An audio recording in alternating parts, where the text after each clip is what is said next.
একাধিক মহিলার সঙ্গে অবৈধ সম্পর্ক, সেই কারণে কাউকে দিয়েছেন ফ্ল্যাট, আবার কাউকে দিয়েছেন এইমস হাসপাতালে চাকরি। প্রাক্তন সাংসদ তথা বর্তমান বিজেপি প্রার্থী জগন্নাথ সরকারের বিরুদ্ধে চাঞ্চল্যকর অভিযোগ একদা তারই সহকর্মী পূর্ণিমা দত্তের। এই বিষয়ে জগন্নাথ সরকারের কাছে প্রতিক্রিয়া চাইতে গেলে সাংবাদিকদের প্রশ্নে মেজাজ হারালেন তিনি।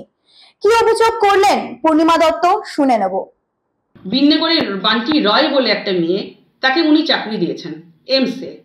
ওনার ছেলেকে কেন্দ্রীয় বিদ্যালয়ে ভর্তি করেছেন এবং ওনাকে ওই মহিলাকে একটা ফ্ল্যাট বাড়ু কল্যাণী কিনে দিয়েছে।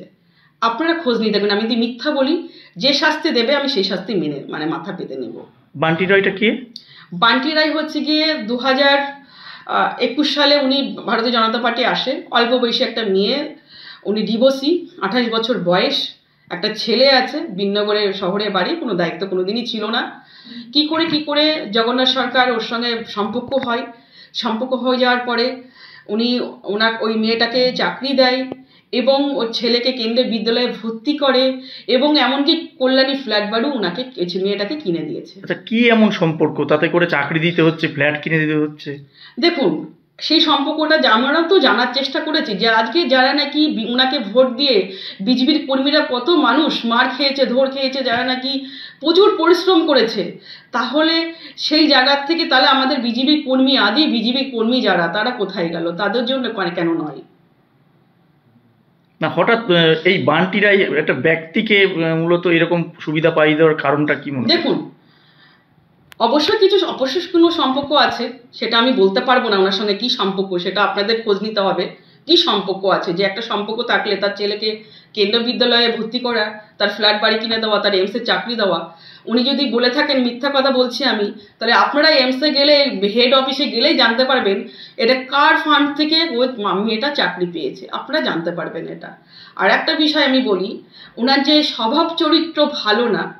আমরা দেখুন, আগে মোটামুটি ওনার সঙ্গে যেটুকু চলাফেরা করেছি, উনি ভীষণ ভদ্র বলে আমরা জানতাম। কিন্তু বেশ কিছু দিন ধরে একটা ভিডিও একটা অডিও ভাইরাল হয়েছে। সেই অডিওতে আমরা শুনতে পাচ্ছি জগন্নাথ সরকার সেই মিঠু সমাজদার বলে যে চাকরি এবার একটা বউ, তার কথা যে হচ্ছে নিজের স্ত্রী জগন্নাথ সরকারের, তার স্ত্রীর সম্বন্ধে বাজে বাজে কথা বলছে, সেটা ওনার মুখে বাজছে না। এবং তাই নয়, আর একটা জিনিস আপনারা হয়তো দেখে থাকবেন যে উনার ফোন নাম্বার, যদি এটা মিথ্যা হয়, উনার ফোন নাম্বারটা কিন্তু উপরে দেওয়া আছে, সেটা স্ক্রিনশট দেওয়া, দেখবেন মেসেজ রয়েছে এবং যে বাজে ছবি বউটার, সেইটাও সদ্য রয়েছে। এটা তো এডিট করা যায় না, উনি বলেছেন নাকি এডিট করা, তো এটা প্রমাণ করতে হবে, আপনাদেরকে প্রমাণ করতে হবে যে এটা এডিট করে না, এটা সত্যতা। একটা ব্যাপার গেল। আপনারা নিশ্চয়ই জানবেন যে 3 তারিখে কালীবাড়িতে পুজো দিতে এসেছিলেন ওনার বউ এবং র্যালিতেও ওনার বউ ছিল। 7 তারিখে একটা রানাঘাট র্যালি হয়েছিল, সেখানেও আপনার স্ত্রীকে দেখেছেন। কেননা ওনার স্ত্রী এবং ওনার ছেলেকেও দেখবেন সর্বক্ষণ ওনার ছেলে সঙ্গে সঙ্গে ঘুরছে।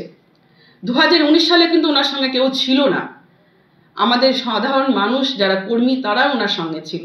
আজকে ওনার কেন এমন কি হলো, ওনার ছেলের, মেয়ের এবং ওনার স্ত্রীর ঘুরতে হচ্ছে? তার মানে এখানে পুরো স্পষ্ট বোঝানো, মানুষকে বুঝতে কোনো অসুবিধা নেই যে ওনার স্ত্রী ওনাকে বিশ্বাস করে না, ওনার বাড়ির লোক ওনাকে বিশ্বাস করে না। তাহলে এই রানাঘাট লোকসভার মানুষ কি করে আগামী দিন বিশ্বাস করবে?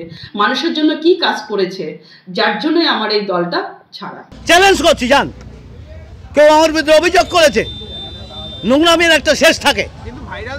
আরে ভাইরাল কে করেছে? তৃণমূল করেছে।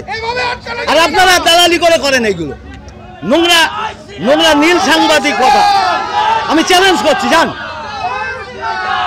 ভদ্রতা রেখে সাংবাদিকতা করুন। একটা ঘটনাও যদি সত্যি হয়, আমি নির্বাচন থেকে সরে দাঁড়াবো, চ্যালেঞ্জ দিচ্ছি। যারা দালালি খেয়ে মিথ্যা কথা বলে হয়তো খেন্তি পিসি পিঠি বানাতে গেছে সন্দেশখালী, যারা গদ্দারের শাস্তি জনগণ দেবে। আমি এর জন্য মনে করি জনগণের আদালতে বিচার চাই। ওই গলা আমার নয়। পরীক্ষিত করেছেন কি আপনারা? এইসব বাজে কথা কেন বলেন? আপনাদের সাংবাদিকতাকে নিচু, ভালো কাজ দেখতে পারেন না?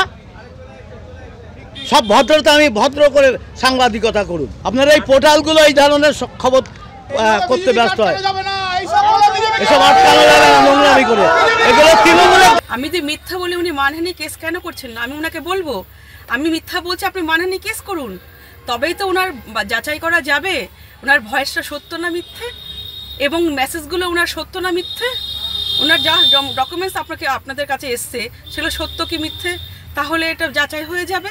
যার জন্য উনি আমার নামে মানহানি কেস উনি করবেন না, সেখানেই বোঝা যাবে। উনি মানহানি কেস করুক।